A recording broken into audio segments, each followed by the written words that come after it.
Talcott Parsons के pattern variables का part 1 cover किया था, वो पूरा वीडियो जो है वो कम्प्लीटली कवर नहीं हो पाया था, तो इसलिए अब हम इसका पार्ट 2 डाल रहे हैं, ठीक है। तो जहाँ पे अगर आप लोगों ने पार्ट 1 नहीं देखा है तो प्लीज़ पार्ट 1 देखिए, उसी का कंटिन्यूशन है ये पार्ट 2 वीडियो। तो हमने देखा था पर्टिकुलरिज्म वर्सेस यूनिवर्सलिज्म। पर्टिकुलरिज्म मतलब आपका जो है एक स्पेसिफिसिटी पर्टिकुलरिस्टिक व्यू है, और यूनिवर्सलिस्टिक मतलब आपका यूनिवर्सलिस्ट व्यू है। इसको एक एग्जांपल के टाइप पे समझते हैं। मान लीजिए ये एक पुलिस इंस्पेक्टर है और उनका जो है एक बेटा है जो कि बहुत ज़्यादा बुली करता है, बहुत ज़्यादा क्राइम्स वगैरह करते हैं। तो किसी ने उनको बताया कि भाई देखो आपका बेटा ऐसा ऐसा कर रहा है, क्लास में दादागिरी करता है, कॉलेज में बच्चों को मारता है, पीटता है। तो इनकी मम्मा को इनको ये बता दिया गया। तो बीइंग अ पुलिस इंस्पेक्टर ये क्या करेंगी?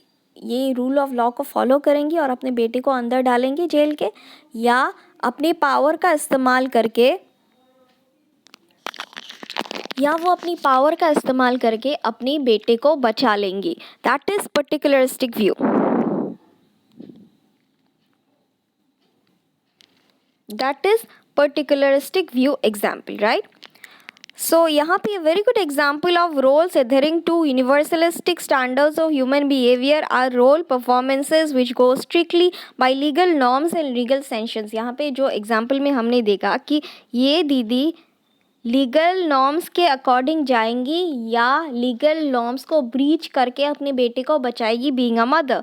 तो यहाँ पे that is the particularistic role. And universalistics मतलब चाहे जो मर्जी हो, he is a criminal, he has to be put behind the bars, right.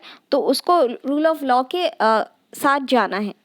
तो that is the universalistic role approach. अब बात करते हैं एस्क्रिप्शन वर्सेस अचीवमेंट की। इसका क्लासिक एग्जांपल है इंडियन कास्ट सिस्टम।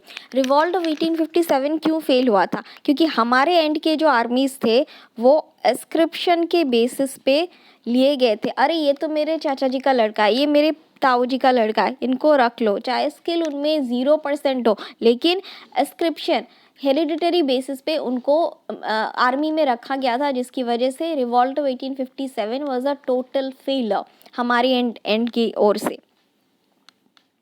अचीवमेंट मतलब आपको वो ओहदा मिला है बेस्ड ऑन योर अचीवमेंट, आप किस काबिल हो उसकी वजह से आपको ओहदा मिला है, ना कि आप किसी के बेटे हो, किसी के नेपोटिज्म की बेसिस पे जो कहते हैं आपको वो सक्सेस मिली है, अचीवमेंट के बेसिस पे मिली है, नेपोटिज्म के बेसिस पे नहीं।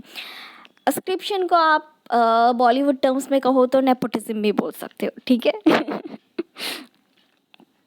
अब बात करेंगे collective orientation versus self orientation. इसका एग्जाम्पल है मदर और चिल्ड्रन की। मान लीजिए एक घर में 4 मेंबर्स हैं, जस्ट अ सेकंड।